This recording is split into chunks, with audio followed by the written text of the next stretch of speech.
La richesse des fonctions et des métiers QSE, RSE n'est plus à démontrer. Mais savez-vous réellement quels sont ces métiers? Quels sont leurs périmètres?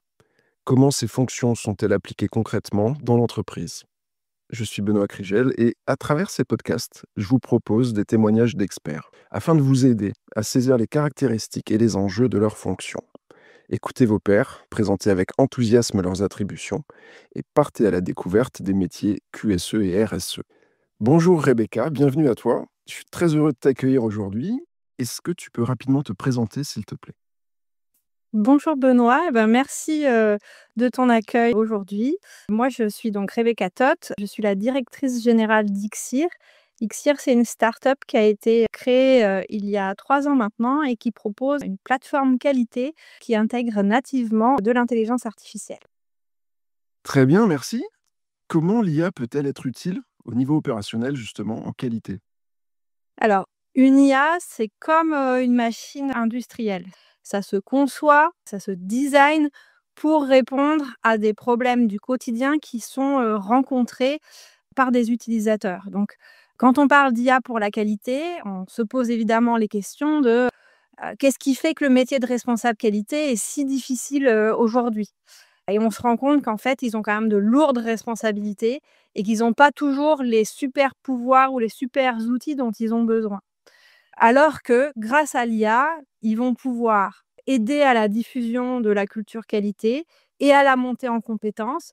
Par exemple, en aidant les utilisateurs à appliquer les méthodes et les bonnes pratiques, hein, QQOCQP, 8D, 5 pourquoi, 5M. L'IA va faire des suggestions selon ces méthodes et guider l'utilisateur, par exemple, à faire des analyses de cause en lui proposant des checklists de points à vérifier sur le terrain qui vont lui permettre d'identifier une cause potentielle ou une autre. Ça va permettre aussi d'aider à exploiter des grands volumes d'informations en faisant des résumés, des analyses automatisées, des détections de récurrence ou de résurgence. Et puis, ça évite de refaire ce qui a déjà été fait par le passé en proposant les bonnes références au bon moment. Et donc, parfois, vous avez déjà fait une 8D sur le problème que vous avez rencontré il y a 10 ans. Plutôt que de reperdre du temps à refaire cette 8D, vous pouvez la réutiliser pour être beaucoup plus efficace. Et ça vous permet, grâce à ce type d'outils, de vraiment gagner du temps, hein. Sur certains cas d'usage, on voit des gains de temps jusqu'à moins 90%. Et puis de se concentrer sur des analyses plus poussées, plus complexes, des plans d'amélioration, continue plus efficaces et l'objectif évidemment, c'est de réduire durablement les non-qualités. Bien. Concrètement, qu'est-ce que l'IA dans le domaine de la qualité? Alors concrètement, une fois que quelque part vous avez envie effectivement de passer à ce monde, qui est, plus outillé avec de l'intelligence artificielle, vous avez 2 options. La première, c'est ce dont tout le monde a entendu parler aujourd'hui, c'est, des chats GPT ou assimilés. C'est des intégrations, souvent qui peuvent être basiques, hein. La plupart des logiciels qualité vont vous proposer effectivement une intégration, tout à fait basique, au travers d'un petit chatbot qu'ils auront rajouté dans le logiciel, directement. Le problème, c'est que les résultats vont rester souvent génériques, parfois même un peu bateaux et qui vont pas forcément vous apporter réellement le niveau d'expertise, attendu. Du coup, ils vont en général être un peu décevants dans leurs réponses et vous allez finalement peu les utiliser pour un domaine quand même assez technique qui est celui de la qualité. La seconde, c'est en tout cas ce qu'on a voulu faire effectivement avec Ixir, c'est de mettre en place vraiment un logiciel qualité, qui est natif, au niveau de l'IA.